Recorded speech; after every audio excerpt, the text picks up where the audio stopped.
नमस्कार मंडळी, बिनजोडचा बादशाह मथुर संबंधी आपण एक महत्त्वपूर्ण अपडेट आपल्या व्हिडिओमध्ये घेऊन आलो आहोत।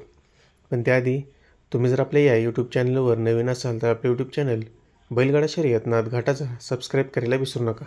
त्याचबरोबर शेजारील बेल आयकॉन म्हणजेच घंटा या चिन्हावर क्लिक करायला विसरू नका, म्हणजे तुम्हाला अशाच प्रकारच्या नवनवीन व्हिडिओ आणि नवीन अपडेट तुमच्यापर्यंत लवकरात लवकर पोहोचतील।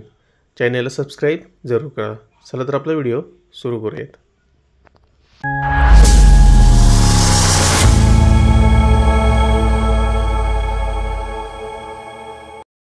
मंडळी, आपला आवडता बिनजोडचा बादशाह मथुर हा 15 ऑगस्ट झालेल्या घाटावरील बिनजोड शर्यत मैदानामध्ये आपल्याला पाहताना दिसला होता। त्या ठिकाणी मथुर पळाला नव्हता, परंतु मथुरचा मोठा असा सन्मान करण्यात आलेला होता।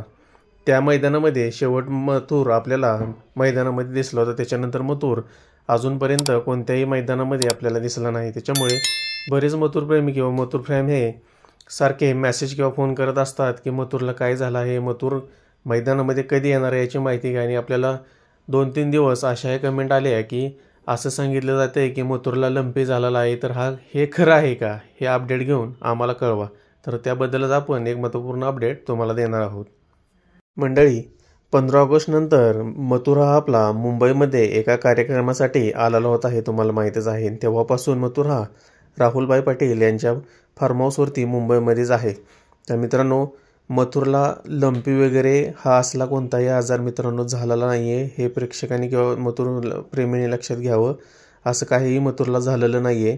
तर मथुर हा आजारी होता, अंगामध्ये कणकणी आपण ज्या पद्धतीने म्हणतो ताप, त्या पद्धतीचा थोडासा आजार मथुरला झालेला होता। त्याच्यामुळे त्याला राहुलभाई यांनी रेस्टवरतीच ठेवलेला होता आणि तो आता जवळपास 100% मित्रांनो तंदुरुस्त झालेला आहे किंवा बरा झालेला आहे। आणि मथुर आता तुम्हाला कधी दिसणार आहे, तर मथुर मित्रांनो तुम्हाला 10 ते 15 सप्टेंबरच्या दरम्यान नक्कीच तुम्हाला घाटावरती येताना दिसणार आहे। त्याच्यानंतर तुम्हाला मथुर हा 100% मित्रांनो मैदानामध्ये पळताना दिसणार आहे। मित्रांनो, तुम्हाला हा आपला अपडेट आवडला असेल तर आपल्या व्हिडिओला लाईक करा, कमेंट करा आणि आपलं यूट्यूब चॅनल बैलगाडा शर्यत नादघाटाचा सबस्क्राईब करायला विसरू नका। धन्यवाद।